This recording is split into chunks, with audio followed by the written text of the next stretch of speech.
Prime Minister David Cameron's Conservatives looked on course May 8 for a surprise victory in Britain's general election which could redefine the country's future in Europe and herald more austerity cuts. Projections after the vote upended pre-election forecasts of a knife-edge contest with Labour and pointed to a landslide for Scottish nationalists that could reopen the question of independence for Scotland. "This is clearly a very strong night for the Conservative Party," Cameron said after being re-elected to his Witney seat in southern England. Although he said it was too early to say what the final result would be, Cameron stressed that Britain now must hold a referendum on membership of the European Union that he has promised by 2017. Labour leader Ed Miliband admitted it had been a very disappointing and difficult night. "We haven't made the gains we wanted in England and Wales, and in Scotland we have seen a surge of nationalism overwhelm our party," he said.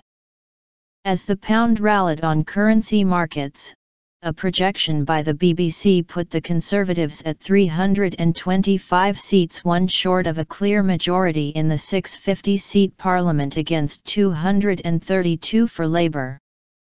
As well as the Conservatives, the other big winners were the pro-independence Scottish National Party, SNP, which has so far won 55 of the 59 seats north of the border, up from just 6 seats that it held before the May 8 election.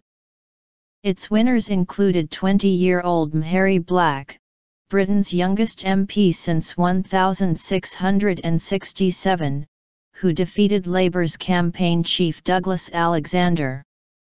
But it was a terrible night for the Liberal Democrats, junior partners in Cameron's coalition since 2010, who lost at least 2 senior ministers. Their leader, Deputy Prime Minister Nick Clegg, said the centrists had suffered a cruel and punishing night and hinted he could step down.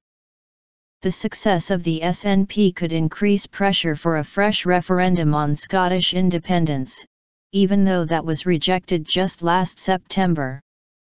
Professor Patrick Dunleavy of the London School of Economics said the exit polls indicated that Cameron looks like he's there for 5 years, the full length of a parliamentary term in Britain. The paradox is David Cameron survives as Prime Minister but Prime Minister of a minority government which doesn't have the votes to do anything radical, he added. If the Conservatives do fall short of a clear majority, they would have to team up with a smaller party or parties such as the Liberal Democrats or Northern Ireland's Democratic Unionists to take power. Election night parties were held across Britain as voters watched eagerly to see which way the election would turn.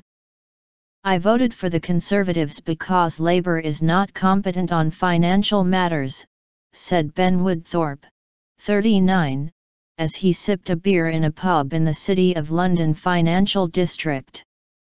The mood in the Labour camp was, by contrast, glum. "I am very disappointed because it looks like the majority is going towards the Conservative side," said Nick Mabey, a Labour supporter in London. "Labour has been screwed by what happened in Scotland," he said. The pound rose to $1.5479 in Asian trading, its highest level since late February. The Conservative Party are perceived to be more market-friendly than a Labour government, and that's really at the core of the game, said Sebastian Gailey, a currency strategist at Société Générale Bank. Cameron would extend an austerity drive born out of the 2008 global financial crisis, with the Conservatives vowing to bring the budget of the world's 5th biggest economy back to balance. As the SNP turned the electoral map of Scotland yellow, its former leader Alex Salmond, who was replaced by Nicola Sturgeon last year, was among the lawmakers returned to the House of Commons. He summed up the sense of euphoria in the pro-independence party in which he is still a figurehead, saying the Scottish lion has roared.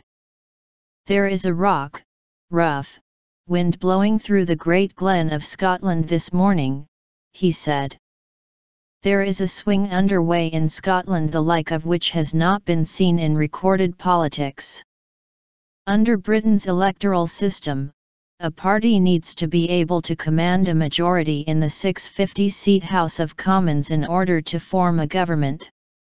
While Cameron may fall just short of that figure, British newspaper front pages reflected expectations that he will return to 10 Downing Street.